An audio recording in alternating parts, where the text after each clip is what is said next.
Hi guys, Helen Lingard coming to you this morning. Now I want to share a story with you which is just to show the power of belief.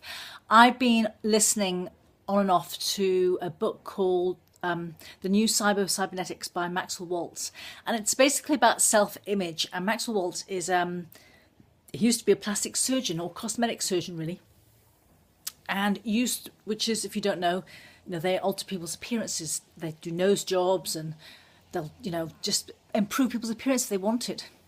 And there's a story in there because basically the book is about self-image and how important to us our self-image is, and how, you can do an operation on somebody and make their face look perfect, but if they're not happy inside, then it'll be no good at all.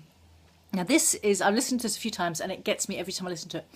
There's a story there about this guy who's 6'4".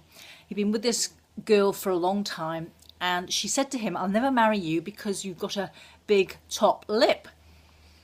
But he spent a lot of money on her. He was always spending money on her. And it was clear she was after him for his money. So he went to Maxwell Waltz and said, "Oh, I want my lip done." And he said, "Fine, but if you want your lip done, then you need to let your girlfriend know you're going to have your lip done. That you spend this money on your lip," because it was quite a lot of money. So he went back to her and she said, No, she said, "Don't have your lip done, blah, blah." And because he'd already had it done, I believe, so I'm getting this a bit confused, she apparently put a curse on him. And I think they were both African American. And so she put this curse on him, and apparently he went to see a friend, and the friend said, "Oh yes, that's the curse, that's the black African curse or something, or the bug curse or something. And this is what's going to happen to you," and told him the symptoms he'd have from this curse. And it was like aging and just looking really bad, and it was going to kill him. And so this guy went away and he thought, "Oh God, I don't feel so good." And he noticed his lip felt funny, and he thought, "Oh my goodness, this bug in my lip."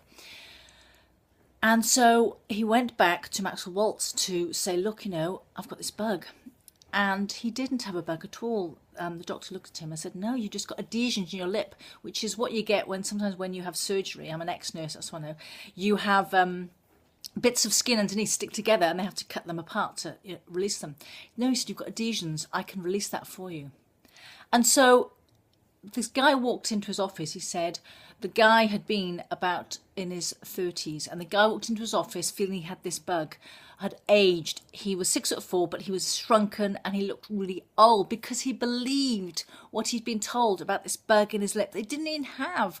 So once the doctor had taken out these adhesions, he went off, he left his girlfriend, and he went back to where he's from, and he married his childhood sweetheart, and he sent a photograph to the doctor a few months later. Back to his 6 foot, back to looking youthful, back to looking fantastic. And that's a true story, and that's the power of belief. If someone tells you something and you believe it, it will happen to you. It can happen to you if you let it, because such is how strong belief is. Just want to leave you with to think about how belief is affecting your life. And I'll just tell you another quick story. Do you know bumblebees should not be able to fly because they're not aerodynamic? They're too big and they shouldn't be able to fly. But no one ever told them they shouldn't be able to fly. So they don't know it, so they fly. It's also another great story. Anyway, connect with me. I'd love to hear your comments on this video. Share it around if you like. And I'll also make this into a blog so you can read the blog too. Anyway, great talking to you this morning. Have a great day, evening, wherever you are. Talk to you soon.